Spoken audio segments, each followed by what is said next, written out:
There's one here. It's more of a mechanical one, but it's from Varlies.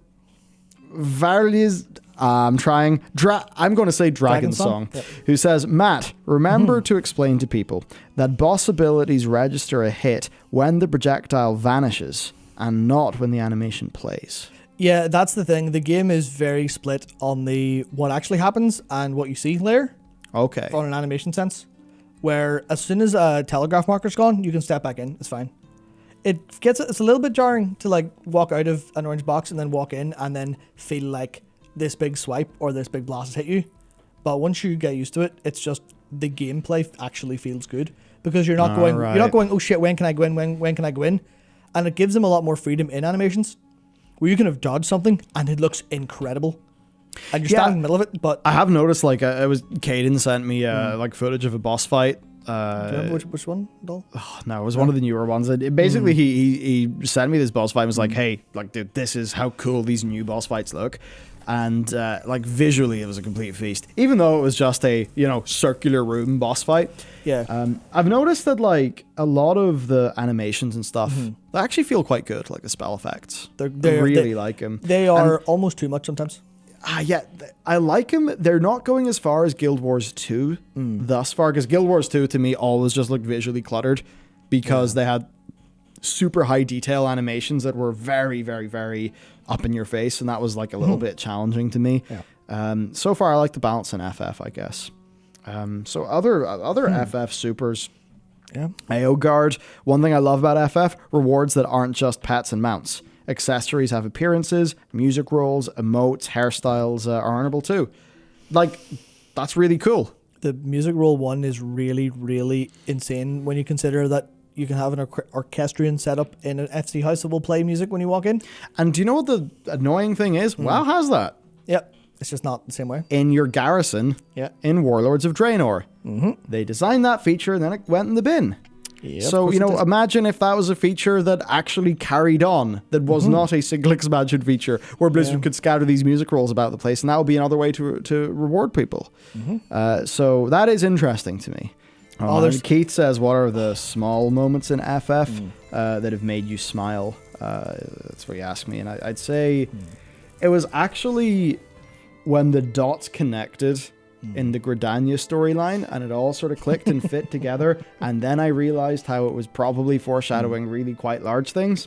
It was that comboed with like it feeling like the game kind of respected the little journey that my character went through. Whenever I'd finish that storyline, go back to the Gridania city, and I'm booped off on the airship. Yeah. And that just all felt like a nice little self-contained story, which is exciting to me because that's ARR. That's the bad stuff. I think the difference is just that unlike people playing ARR in the past, I experienced it with no filler.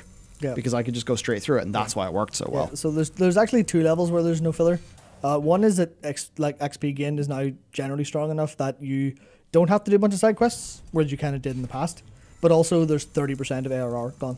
That's probably pretty big too. Yeah, entire stuff that was the least important has just been cut. Yeah, Stuart Piercy says a lot of why FF feels so good is that the Yoshi has had his finger firmly in the pulse of players since day one. Takes into account what we think. Yeah. It's an extremely player-facing game from everything I can gather, especially watching the No-Clip documentary on how A Realm Reborn actually came to be. Yeah. It very much does seem like it is that way. Yoshi Peach is like, I've played MMOs since I was born. Let me show you how it's done. And now it's so important that I imagine if a Square executive comes up and goes, Yoshi P, we don't really have the money in the budget for what you're asking for FF14. He just turns around and goes, who are you talking to? We need it. We need it. Our players need it. And they'll be like, sorry. He is producing FF16. Busy did with the help of everyone who worked underneath him save FF's franchise. Man, we've got Kazak who says the only thing keeping me from switching from WoW to FF14 is the lack of dev support in PvP. Stormblood ruined PvP. Frontlines is all there is. That's what I've heard. Basically, if you like PvP, FF's a non-starter. Yeah, maybe Endwalker will solve that. I'm not entirely sure, but yeah. Gotcha. Yep, that's exactly it. There's one from Varlitstra Dragon Song, who says, me and WoW. Yeah, I guess I'm this god tier shaman.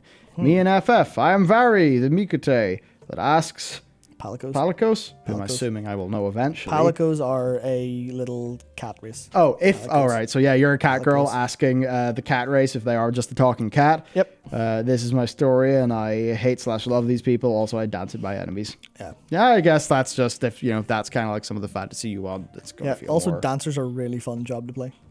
Dancer, Really I saw a video of Dancer gameplay and was kind of like, okay, I thought that would be a little lame. Nope, that's really cool. Really cool. Dancer's cool. Red Mage is incredible. Oh man, I want to talk about mechanics for so long.